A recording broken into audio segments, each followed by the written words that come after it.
ça y est, l'heure est venue, l'heure d'être optimiste pour une fois dans l'année. Et à tous et à toutes fans de cinéma, c'est Alexis et bienvenue dans cette vidéo top film de l'année 2023 qui sort en février, hein. Oui, désolé pour le retard, j'ai chopé une grippe et un rhume pendant 2 semaines, je n'allais pas tourner de vidéo en toussant toutes les 30 secondes, vraiment désolé, j'ai du retard. Ok, c'est bon, pardonnez-moi, je vous en supplie. Comme les années précédentes, je vais vous dévoiler mon classement entier des films de l'année pour éviter que vous me demandiez si j'ai vu tel ou tel film et savoir s'il est à telle ou telle place. Et en sachant que j'ai vu au total 128 films sortis et vus en 2023, nous allons parler aujourd'hui des 64 meilleurs films que j'ai vus dans l'année qui s'est écoulée et qui seront répartis en 3 catégories. La catégorie OSEF pour les films du top 64 au top 30 inclus, les films qui sont assez bons pour ne pas être dans le flop mais qui présentent beaucoup trop des défauts pour être plus haut. La catégorie mention honorable pour les films du top 29 au top 11 inclus, les films qui sont très bons mais auxquels il manque un petit quelque chose pour qu'ils soient grandioses. Et la catégorie top 10 pour les 10 meilleurs films de l'année. Une dernière chose qui semble évidente, ce classement est purement subjectif, hein, donc ce n'est pas grave si ça ne reflète pas votre avis, chacun ses goûts. Et d'ailleurs, vous pouvez m'indiquer votre top 10 dans les commentaires hein, pour qu'on puisse comparer et se conseiller des films. Je vous invite à voir la vidéo des flop films 2023 qui sortira dans quelques jours pour connaître les films parmi les plus merdiques que j'ai pu voir cette année. Globalement, 2023 a certainement été la meilleure année cinéma depuis que je regarde plein de films par semaine et que j'ai commencé les tops et flops en 2020. Je me suis énormément restreint aux films que je voulais vraiment voir, donc beaucoup de comédies françaises nulles sont passées à la trappe parce que je voulais pas m'obliger à les voir juste pour agrandir mon flop de l'année. J'ai découvert tellement de bons films et je pense que c'est l'année où j'ai découvert une panoplie de bangers du cinéma français. On a eu une très bonne année, mais comme chaque année, il y a certains films que j'aurais bien voulu voir mais dont je n'ai pas eu le temps et vous ne trouverez donc pas dans ce classement énormément de films de plateforme. Je pense par exemple aux 2 Guy Ritchie sur Prime Video, Opération Fortune russe de guerre et The Covenant. Il y a aussi Air, Medellin, Sentinelle, beaucoup de films Netflix aussi qui sont passés à la trappe et j'ai raté pas mal de sorties cinéma, L'amour et les forêts, Miraculous le film, Renfield, j'ai aussi raté Creed 3, Apache et bien d'autres. Dans le classement, je n'ai pas mis non plus les moyens et les courts-métrages, donc vous ne retrouverez pas dans les top et flop Strange Way of Life, qui est moyen, et le court-métrage de Disney Il était un studio, qui était vraiment très touchant, j'ai bien aimé. J'ai aussi décidé que Godzilla Minus One serait un film de 2024 et non de 2023 parce qu'il n'était sorti que 2 jours dans les salles françaises. Je l'ai rattrapé et c'est un grand film, mais il fera partie des tops de l'année 2024. Parfois, le vendredi soir, Amélie va au cinéma. Je me permets d'interrompre ce film parce qu'on se fout un peu de ma gueule. Vous qui souhaitez de l'animation, hein, de ce côté-là, c'est parfaitement réussi. C'est donc parti pour le top film 2023 et commençons avec le listing des films OSEF, ceux qui nous intéressent le moins, et c'est pourquoi je ne donnerai aucun avis dessus. Mais si vous voulez toujours un avis, vous pouvez toujours retrouver mes notes sur Sens Critique et Letterboxd. Allons-y. Top 64, Boys Afraid, Les 3 Mousquetaires partie 2, Milady, Chicken Run 2, La Menace Nuggets, Le Dernier Voyage du Déméter, The Killer, Élémentaire, Le Manoir Hanté, Reality, Migration, Hunger Games et la balade du serpent et de l'oiseau chanteur, Gran Turismo, La Passion de Dodin Bouffant, Le Garçon et le Héron, Saw 10, Blue Beetle, Le Consentement, Les 3 Mousquetaires partie 1 d'Artagnan, Ninja Turtles Teenagers, Donjons et Dragons L'Honneur des Voleurs, Empire of Light, Knockout de Cabine, Nimona, The Sun, Evil Dead Rise, Alibi.com 2, Mission Impossible 7 Dead Reckoning, Saltburn, Super Mario Bros le film, The Creator, Les Rascals, Léo, Chien de la Casse, Dumb Money, Barbie et enfin le top 30, La Main. Alors oui, je sais, Boys Afraid aussi bon que Les 3 Mousquetaires, Super Mario Bros le film meilleur que Le Garçon et le Héron et Mission Impossible 7, Alibi.com 2 meilleur que La Passion de Dodin Bouffant. Ah, alors là vous allez m'en vouloir énormément, mais je suis très content de ne pas pouvoir vous expliquer pourquoi, hein, parce qu'il faut passer à la suite. Filons maintenant en direction des mentions honorables avec en 1 ou 2 phrases une explication de pourquoi ils sont à telle place, qu'est-ce qui font d'eux de très bons films, mais avec des défauts qui les font frôler le top 10. Top 29, Le Règne Animal, le film de genre français que tout le monde a retenu, très heureux que ça ait été un succès et qu'il soit beaucoup nommé au César. Il le mérite en termes de FX, de photographie, par contre j'ai pas été très convaincu par la performance de Paul Kircher, mais ça reste un très bon film. Top 28, Dream Scenario, Nicolas Cage qui est sur sa lancée de très bons films depuis Pig et Un talent en or massif. Film ultra intéressant sur la célébrité, la cancel culture, en plus porté par un comédien qui est très bon et toute l'atmosphère qui se dégage du film est vraiment prenante. Top 27, Gueule Noire. Alors pas du tout convaincu par son précédent film qui était Méandre, j'y allais à reculons. Et puis j'ai été ultra surpris par le film. Les acteurs, même si les personnages sont un peu caricaturaux parfois, je pense aux racistes de la bande et au professeur. Il y a des effets gore mais c'est vraiment pépite et en plus avec des effets pratiques pour le design de la créature qui est une évidente référence à Lovecraft et en plus il y a une petite mythologie d'installer. Non, c'est vraiment bien, c'est vraiment bien. Top 26, Winter Break, tout le monde en a parlé comme le film de ce Noël et oui c'est une réussite, hein. Paul Giamatti, Davine Joy Randolph et Dominique Sessa sont follement touchants, même si je trouve que le rythme se perd quand ils vont à Boston. C'est un film très tendre Cassandre, qui dans les prochaines années pourrait faire partie chez pas mal de gens des films qu'on se revoit pour Noël, au même titre qu'un Maman j'ai raté l'avion ou un Love Actually. Top 25, Yannick. J'ai pas tout vu de la filmographie de Quentin Dupieux, mais je pense que c'est l'un de ses plus accessibles, et bah c'est une réussite, hein, c'est vraiment très bon. Raphaël Quenard, c'est la révélation masculine de l'année, et il a intérêt à partir avec son César du meilleur acteur. Voilà. Top 24, Tony en famille. Je me suis surpris à rentrer à fond dans le film. Chapeau au réal, Nathan Ambrosioni, qui a 2 ans de plus que moi, qui offre un bon film touchant. Assez dommage qu'on ne l'ait pas retrouvé au César pour la meilleure réalisation ou la meilleure actrice. Camille Cotin m'a ému énormément, et bah voilà, dommage que ce film n'ait pas été un grand succès, parce qu'il le mérite. Top 23, The Whale. C'est le second Darren Aronofsky que je découvre dans ma vie. J'ai pas été très emballé par Mover, j'ai pas encore vu Requiem for a Dream et Black Swan, mais Brandon Fraser est incroyable, une très belle histoire, une belle ambiance, mais je reste un peu en dehors, surtout en ce qui concerne le personnage de Ty Simpkins. Top 22, Tetris. C'est un tout petit peu répétitif, avec les changements d'accords entre les différentes compagnies, les petits Game of Thrones, tu vois un peu, mais j'ai adoré. Je vous jure que j'ai pleuré pour la scène où des gens de chez Nintendo dévoilent à Taron Egerton la Game Boy, juste en mode vraiment bêta test, tu vois. Oh oui, et le petit coup de cœur aussi pour le remix de Holding Out for a Hero en version russe. Top 21, How to Have Sex, le constat terrible de cette société où les jeunes sont plus ou moins obligés de faire des soirées, de boire de l'alcool, de baiser pour être bien vus socialement, et c'est aussi terriblement réaliste dans la façon de montrer à quel point les mecs sont horribles avec les meufs. Le consentement c'est important les gens, ok, retenez bien ça. La scène de la plage, j'étais vraiment pas bien. Mais la scène dans le lit, oh putain, là j'ai vrillé, ça m'a mis tellement mal. J'avais envie de pulvériser ce gars horrible. Pourquoi est-ce que Mia McKenna-Bruce n'est pas nommée en tant que meilleure actrice aux Oscars? Je trouve que son rôle est vraiment émouvant et pas si facile que ça à jouer. Top 20, Misanthrope. Je voulais juste voir un bon thriller avec Shailene Woodley et Ben Mendelsohn, et puis je me prends une claque pendant la séquence d'intro et je suis direct plongé dedans jusqu'à la fin du film qui s'étire peut-être un petit peu trop. Top 19, Omar la fraise. Pourquoi ce film n'est pas nommé au César? J'ai l'impression d'être un peu tout seul à avoir surkiffé mon visionnage.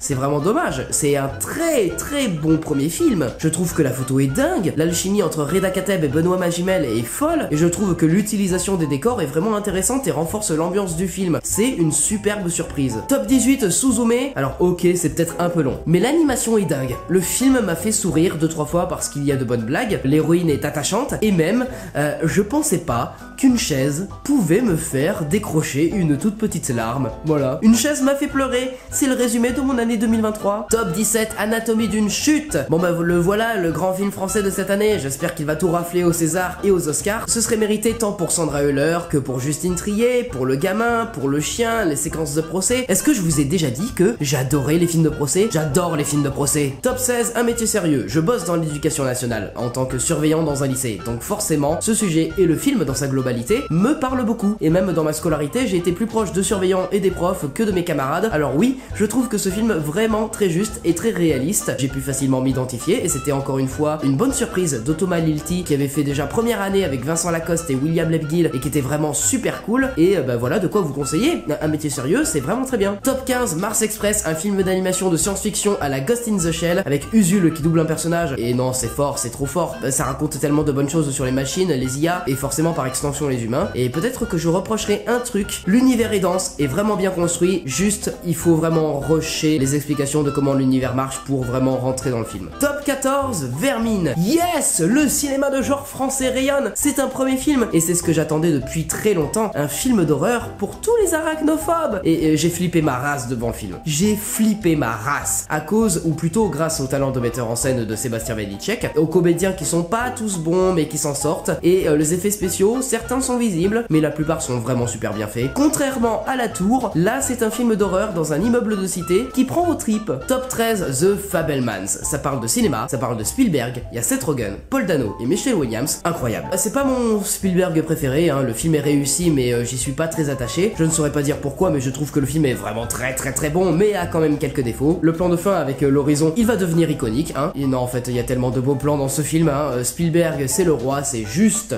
le roi, tout simplement. L'année dernière il était été top 1 de mon année 2022 avec West Side Story. Je suis très content qu'il se retrouve à nouveau dans un top, mais pas dans le top 10, dommage. Top 12, Maestro, le film à Oscar de Bradley Cooper qui je pense ne remportera rien aux Oscars, hein, mais bon, le film est incroyable. Oui, désolé à tous les détracteurs du film et de Bradley Cooper, ce film est une maestria. La photo, les cadrages, les maquillages, pour vieillir les acteurs sont superbes, et Carey Mulligan dans mon cœur à tout jamais. Hein, j'aime cette femme énormément. Et enfin le top 11 aux portes du top 10 de l'année, Killers of the Flower Moon. La raison qui fait qu'il n'est pas top 10, c'est qu'il est long.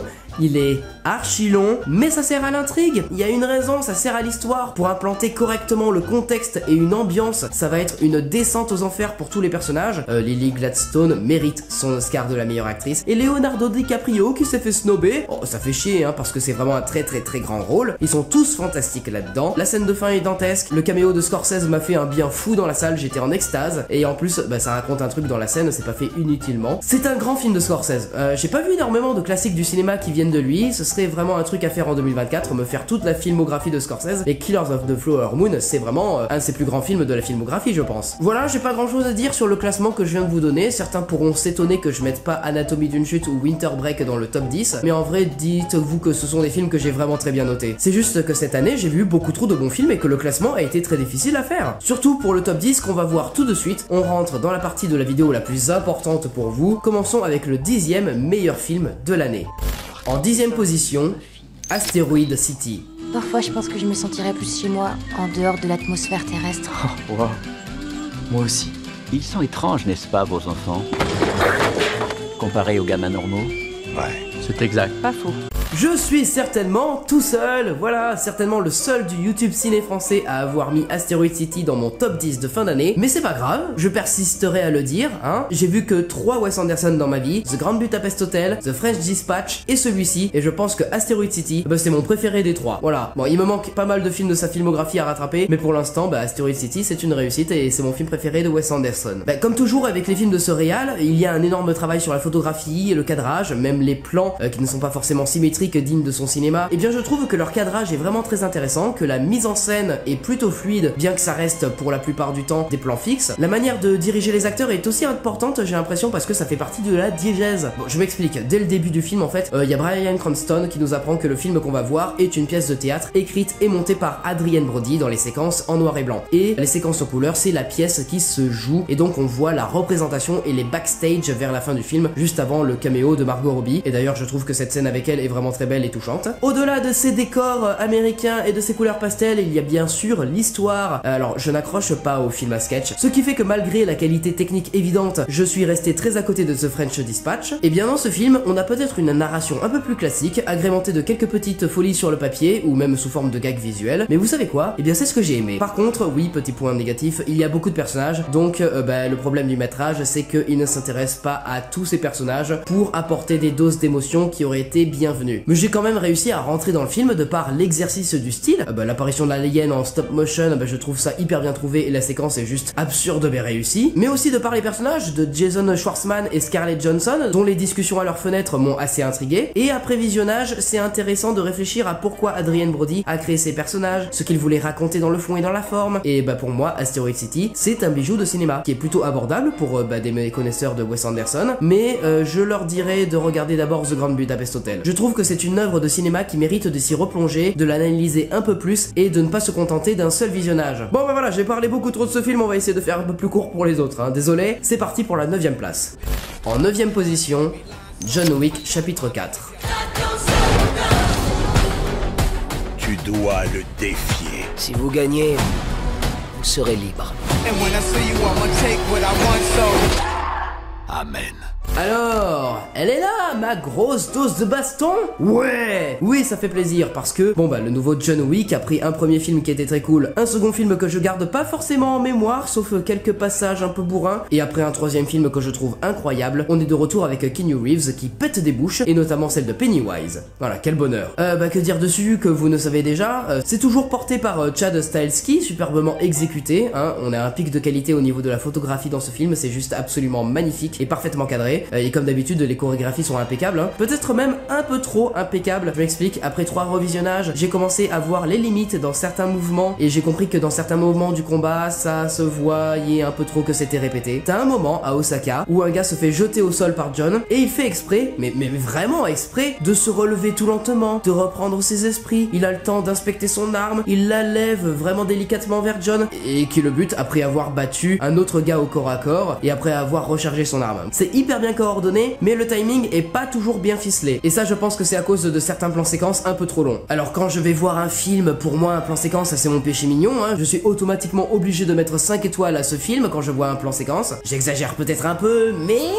Problème, un plan séquence ça coûte cher à faire et ça demande beaucoup de temps pour coordonner toutes les équipes. Y a pas que les acteurs, il y a les gars au son pour les perches, il y a les gars à la lumière, à la caméra, ceux qui gèrent les problèmes dans le décor, et forcément vu qu'un plan séquence c'est long à faire, on peut pas faire 15 prises. Le film est truffé de plans séquences et forcément, oui, à l'image ça rend hyper bien, c'est incroyable, mais si vous prêtez attention, il y a 2-3 figurants qui attendent de la bouche en cœur que John se relève. Et autre chose que j'ai relevé forcément, c'est la longueur du film, 2h50 avec pas mal de séquences de dialogue. Dans le 3e film, c'était la partie à Casablanca qui m'avait un peu lassé, et dans le 4e, c'est la partie à Moscou avec la Ruska Roma, même si je suis d'accord que la séquence de la boîte de nuit est absolument folle. Toujours en parlant de longueur, et pour en revenir au plan séquence, je suis très content qu'on n'ait pas beaucoup de coupures pour laisser respirer l'action, mais la laisser durer pendant 15 minutes en revoyant les mêmes chorés de baston au corps à corps et de fusillade, ah, ça saoule un peu. Alors oui, je sais, là, je dis que des trucs négatifs depuis le début, mais vous savez quoi, ça vaut que dalle face au pied que j'ai pris devant le film. Parce que même si c'est long, c'est incroyable. Pas grand chose à dire sur les personnages et l'histoire, on est sur une continuité des précédents opus. Je suis très content de voir le King Bowery s'allier à Winston, et la relation entre Kenny et John est vraiment touchante, et d'ailleurs Donnie Yen est excellent, et sa manière de combattre est vraiment trop bien. Et puis les séquences d'action sont dantesques, hein. Ottawa c'est un peu long, mais Moscou c'est génial, et tout ce qui se passe à Paris est...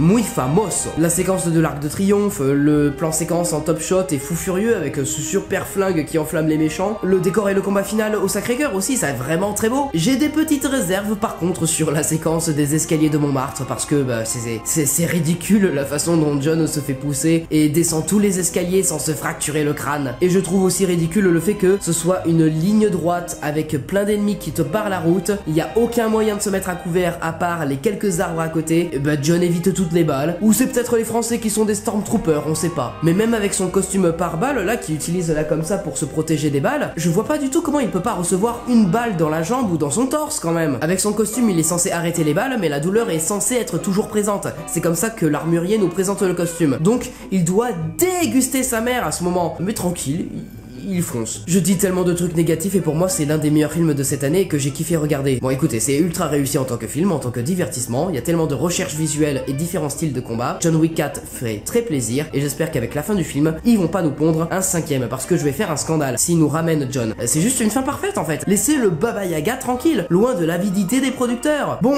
j'ai dit que j'allais faire moins long mais j'ai encore plus parlé que pour Asteroid City. Allez vite, next, 8e place. En 8e position, Pearl.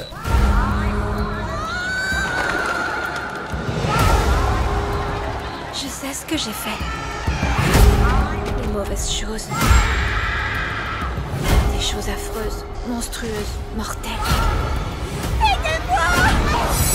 Quel bonheur d'avoir enfin vu ce film que les Américains ont eu en 2022 et malheureusement il est sorti chez nous directement en VOD en août. Dommage, j'aurais bien voulu le découvrir au cinéma. Le deuxième film de Ty West qui fait partie de cette trilogie avec Mia Goth, une trilogie qui avait débuté avec un film d'horreur qui s'appelait X et qui était dans mon top 10 des films de 2022 et il y avait aussi Jenna Ortega dedans. Pearl c'est le préquel sur la vieille dame de X, un peu voire même sacrément psychopathe et qui rêvait de faire du cinéma. Et même si je pense avoir préféré X, il faut dire que Pearl c'est incroyable et j'ai l'impression que personne ne l'a vu ou n'a su qu'il était sorti, mais je vous le conseille. Voilà, Pearl c'est incroyable. Dans tout le film, il flotte une ambiance à la Magicien d'Oz avec Pearl qui a un look qui fait évidemment référence à Dorothy, mais là on est sur un thriller slash drame horrifique où elle perd totalement la tête, la faute à sa mère ultra protectrice et autoritaire. La scène du dîner avec la tempête en fond, c'est vraiment un cauchemar cette scène, elle est terrifiante. Pearl essaye de faire des rencontres, mais elle s'avère pas très saine, alors elle les pourchasse pour les les tuer avec une hache. Oh, c'est génial. T'as toujours une ambiance pesante et glauque autour du cul, avec la scène dans le champ de maïs par exemple. Quand je parlais du magicien d'Oz et qu'elle ressemblait à Dorothy, je m'attendais pas à ce qu'elle allait faire à l'épouvantail,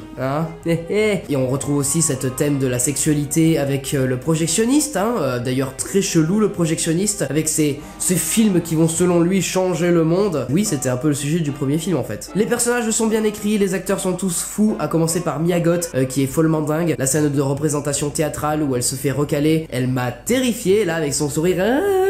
Ouais, chelou. Les effets gore sont toujours là et sont ultra bien faits. On a quelques références à X sur certains lieux, certains décors, certains objets en mode référence et qu'on retrouve dans X. C'est super bien. On est moins sur une ambiance anxiogène et on a moins de scènes nocturnes. Là, l'horreur, elle prend forme en journée, mais il se dégage toujours un malaise, un petit frisson de terreur face à Pearl. C'est sur ça qu'est le talent de mise en scène de Midsommar aussi. Comment créer des séquences d'horreur et glaçantes en plein jour. Même en termes de couches de lecture, c'est vraiment très intéressant, Pearl. On parle de religion, de sexe, de société de consommation, de puritanisme, avec ses références au cinéma muet érotique, le portrait d'une société dans les années 1910, surtout avec cette famille installée en Amérique, mais qui est une famille allemande, donc pas vraiment heureuse quand elle entend certaines infos sur la Première Guerre mondiale à la radio. J'ai adoré X, j'ai adoré Pearl. On est sur un sans faute de la part de Ti West, et j'espère qu'il finira de manière grandiose sa trilogie avec Maxine. Je l'attends avec impatience, et nous, on file à la 7ème place.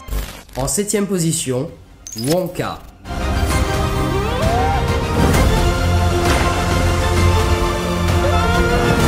Je crois que c'est l'heure de changer le monde.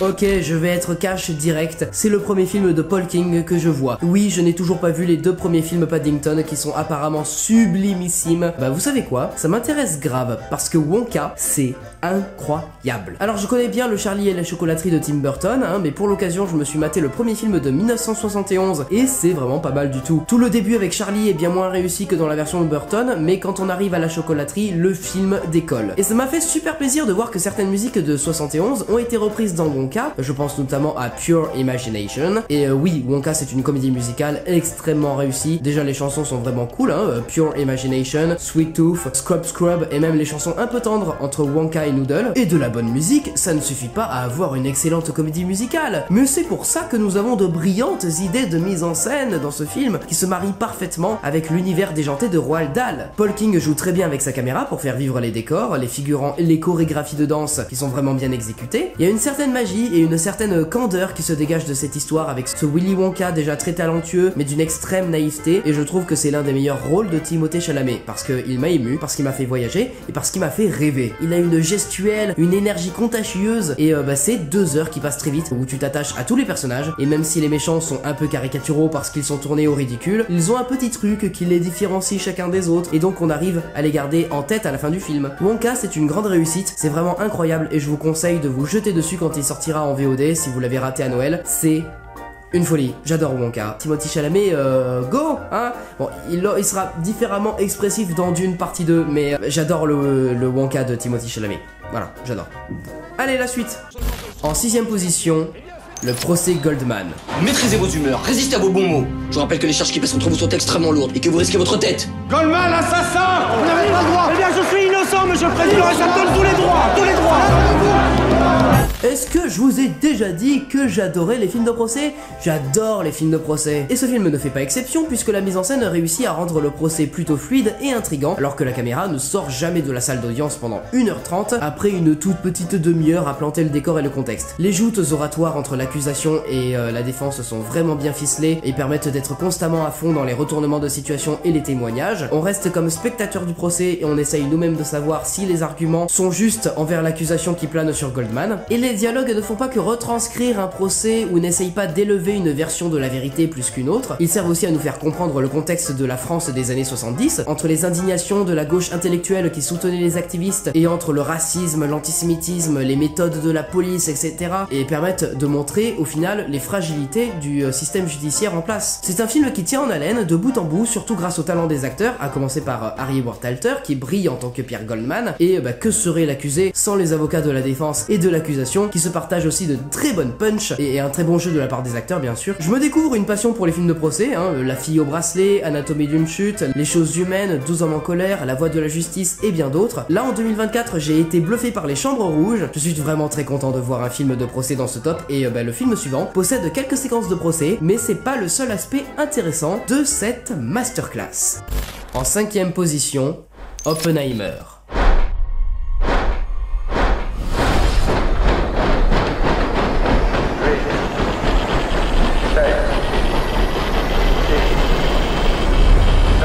À la guerre, Barbenheimer, c'est Christopher Nolan qui a battu Greta Gerwig, Cillian Murphy a battu Margot Robbie, la bombe atomique a battu le féminisme. Triste constat, hein. Mais faut dire que Oppenheimer, c'est une dinguerie. Bon j'imagine que je suis pas le premier youtubeur ciné que vous regardez qui a mis Oppenheimer dans son top film 2023, hein. Alors qu'est-ce que je pourrais faire et vous dire d'autre que les autres n'ont pas fait ou n'ont pas dit? En vrai on va commencer par les tout petits points négatifs. Let's go. Le film est long. Le film est quand même très long mais c'est pas du tout dérangeant parce que il fallait que ce film soit long. Exactement comme pour Killers of the Flower Moon, pour installer tout le contexte de la guerre, les enjeux, les personnages, et c'est une autre réserve que j'ai d'ailleurs avec le film. J'ai eu un problème au premier visionnage. Il y a trop de personnages, et forcément, je me suis un peu perdu dans les noms pendant une bonne trentaine de minutes. J'arrivais pas à savoir qui était qui avait fait quoi, et qui pensait quoi. Mais au second visionnage, en VF, et parce que j'avais regardé le film en VO la première fois, tout s'est éclairci dans ma tête, parce que je pouvais regarder les personnages à l'écran et écouter les dialogues, au lieu de lire les dialogues d'un œil et regarder les images d'un autre œil. Parce que certains dialogues sont compliqués, parce que ils passent assez vite à l'écran, et quand t'as beaucoup de personnages, c'est compliqué de s'y retrouver. Mais sinon, tout le film est vraiment brillant, même si la narration peut perdre un peu, on comprend assez vite à quel moment se déroule tel événement, dans le passé ou dans le futur. On a droit à un casting qui offre des performances exceptionnelles. Cillian Murphy est vraiment très bon, mais celui que je retiens c'est Robert Downey Jr. Emily Blunt aussi est vraiment stupéfiante avec certaines scènes, et elle arrive à voler la vedette à Cillian Murphy, comme lors de l'entretien avec Jason Clarke. Même les seconds rôles sont très bons, genre Matt Damon, Rami Malek et Florence Pugh par exemple. Et sur l'aspect technique, c'est encore une fois une masterclass, que ce soit au niveau de la photographie, des choix de cadrage, et oui, le format IMAX est vraiment bien pour certaines scènes, ça sert le format IMAX quand on s'en sert bien. La musique de Ludwig Göransson est absolument splendide, les morceaux Can You Hear the Music et Destroyer of Worlds, désolé pour mon niveau d'anglais, ce sont les deux meilleurs morceaux pour moi. Sur la polémique, est-ce qu'il faut montrer ou non les effets de la bombe au Japon? Je pense que c'est bien de ne rien avoir montré parce que déjà on se concentre sur Oppenheimer à la base et sur comment les membres du gouvernement ont voulu le faire tomber et lui faire porter le chapeau des ravages de la bombe pendant que le gouvernement, lui, se félicitait d'avoir mis fin à la guerre. Ce traumatisme, on le voit dans une des meilleures scènes du film, celle du discours dans le petit amphi avec les gens qui applaudissent là. L'arrière-plan derrière Oppenheimer commence à trembler et on ressent sa fragilité mentale sur l'événement et on le voit imaginer les visages des gens devant lui partir en lambeaux à cause de la bombe et tout cela dans un silence assourdissant, juste marqué par la respiration d'Oppenheimer et par les bruits de chaises quand les étudiants se lèvent. Je trouve que le travail du son là-dessus est vraiment ultra bien maîtrisé et d'ailleurs ça m'a fait penser à la scène du seau dans le bal de Carrie dans le film de De Palma où on entend juste le seau renversé et le sang qui goutte sur la scène. Bref, Oppenheimer c'est un chef-d'œuvre qui surpasse tellement Tenet et même je pense avoir préféré Oppenheimer à Inception. Oui, j'ose le dire. Si vous l'avez manqué, foncez tout de suite aller le voir. C'est incroyable. Et maintenant, nous, on va passer au numéro 4. Quel est le film qui a loupé le coche aux portes du podium qui remporte la médaille de chocolat des meilleurs films de 2023 ? Réponse, tout de suite. En 4e position, je verrai toujours vos visages. Quand vous parlez de peur, vous voulez dire quoi exactement ? Quand vous attaquez quelqu'un, il n'y a pas qu'une victime. Il y a d'autres victimes derrière. Il y a des familles, des couples, des enfants. On met des petites claques, c'est pour impressionner. Mais des claques, c'est des coups.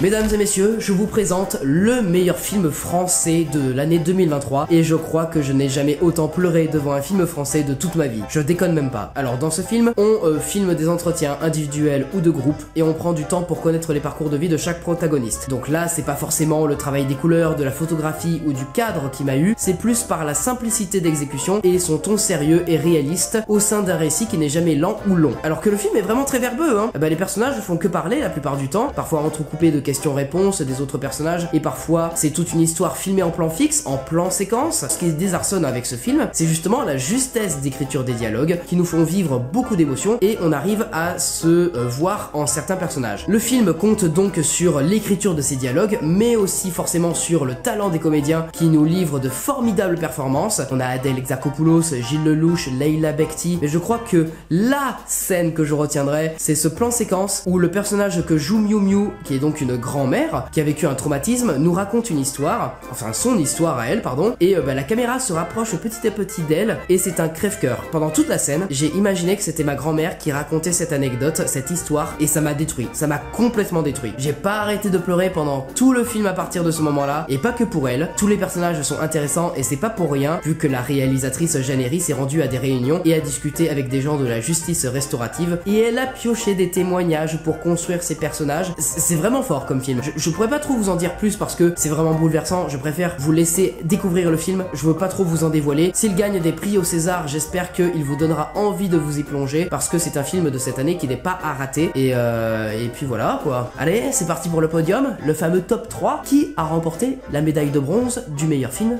de 2023. En troisième position, Les Gardiens de la Galaxie volume 3.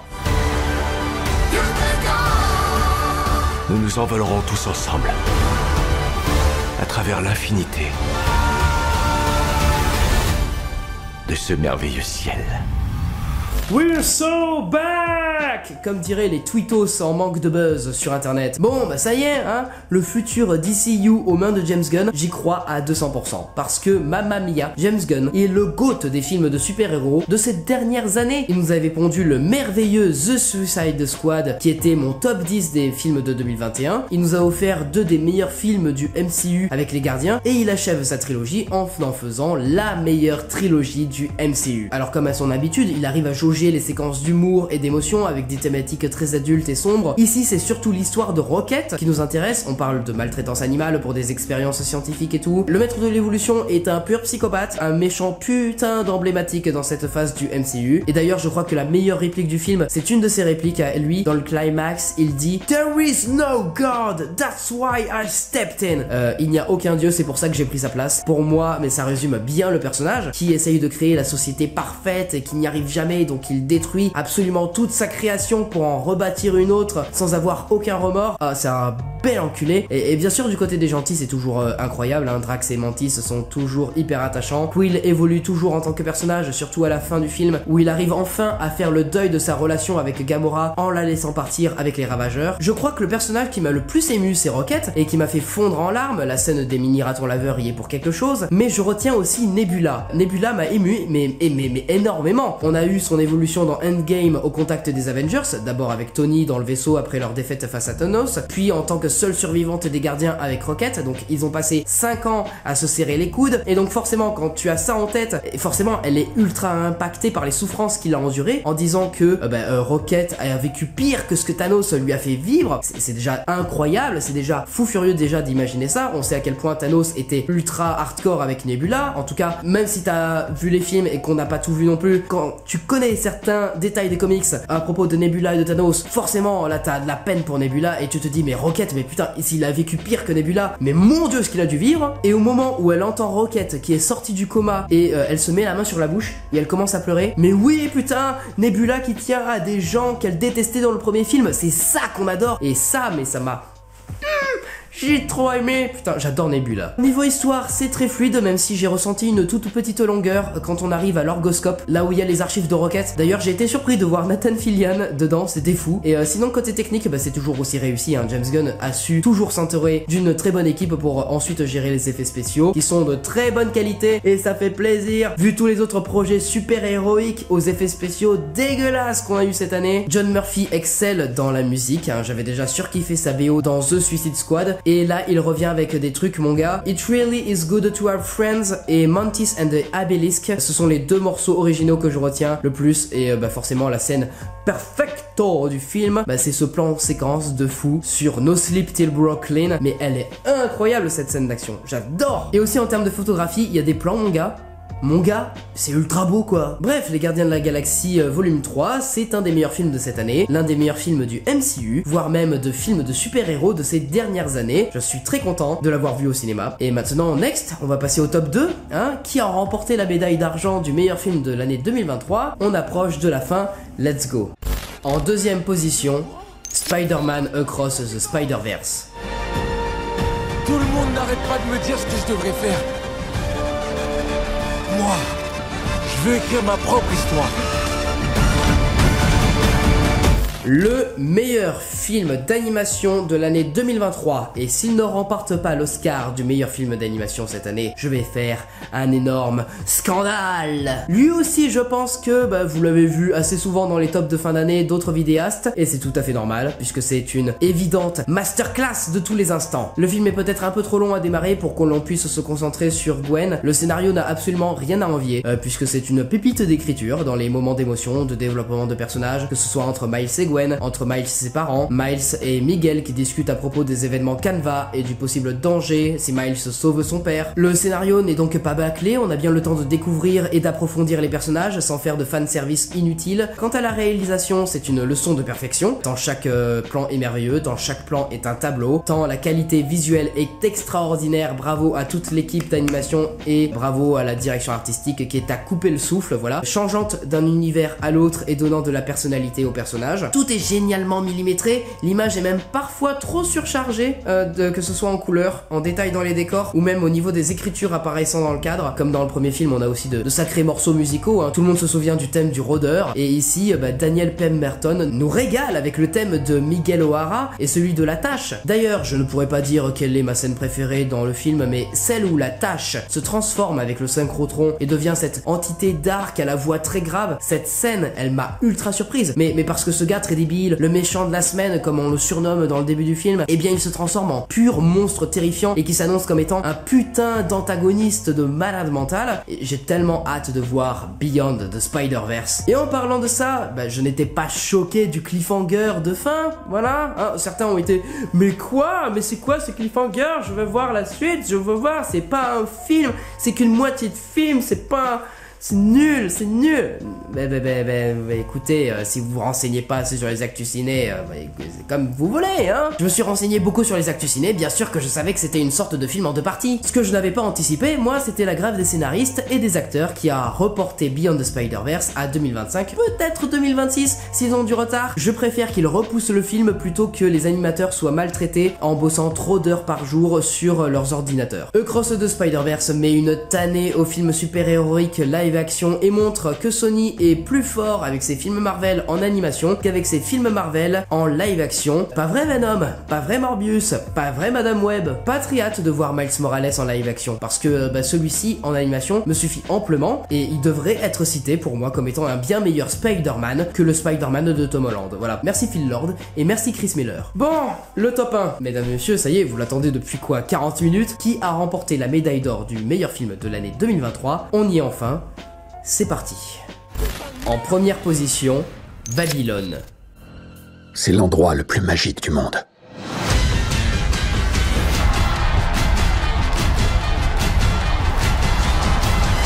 Oui, mesdames et messieurs, oui, mon top 1 de l'année 2023 était déjà choisi dès le 18 janvier 2023, jour de sortie de l'un de mes films préférés ever désormais. Alors oui, je dis film préféré ever, calmez-vous, hein, il doit être dans un bon top 20, mais il est pas premier ou deuxième, tu vois. Mais bon, ça change rien au fait que ce film soit une dinguerie. Je suis sidéré qu'il n'ait remporté que très peu de prix dans les récompenses des cérémonies américaines. Bon, j'adore le film. Je commence par quoi? Le point négatif?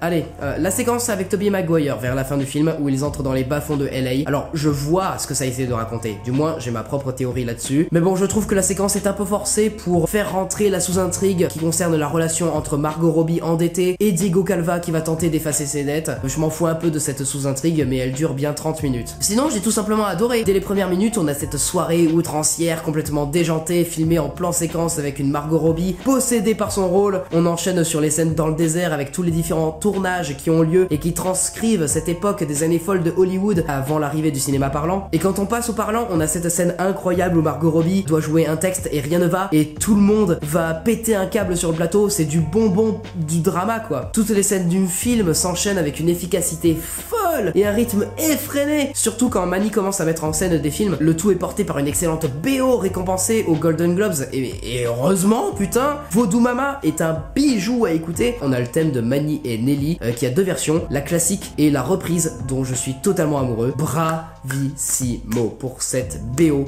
sensationnel. Damien Chazelle a réussi à s'entourer d'une formidable équipe, hein. Il y a aussi la photographie qui est mais juste incroyablement belle, voilà, tellement de beaux plans, bien cadrés, que ce soit des plans fixes ou des plans avec du mouvement rapide ou lent. Les décors et les costumes des années 1920-1930 sont aussi fantastiques et fidèlement bien reproduits. Et oui, le montage final en mode grand hommage au 7e art, il est très simple.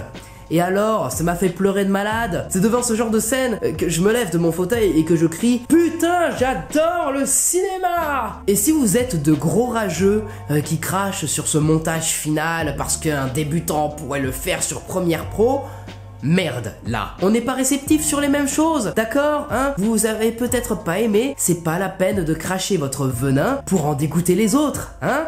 Merci. Babylone, c'est un film grandiose et excentrique qui restera à jamais gravé dans ma mémoire et que je reverrai beaucoup de fois avant de crever. C'est un chef-d'œuvre magistral et j'espère que les gens qui ne l'ont pas vu le découvriront et se rendront compte qu'il y a bien plus de choses intéressantes dans le film que ce que tout le monde vend sur internet, à savoir la scène du début avec la danse folle dingue de Margot Robbie et le montage clipesque de fin. Et avec tout ça, j'ai même pas parlé de Brad Pitt, c'est fou, hein? Oh, cette scène entre Brad Pitt et la critique jouée par Jean Smart sur le fait que rien n'est éternel et que les films resteront bien après la mort des acteurs et qu'ils continueront à émouvoir, à rassembler et que les gens continueront à s'identifier à eux des décennies plus tard, bien après qu'ils soient partis. C'était vraiment profond et ah putain, j'adore ce film, j'adore le cinéma!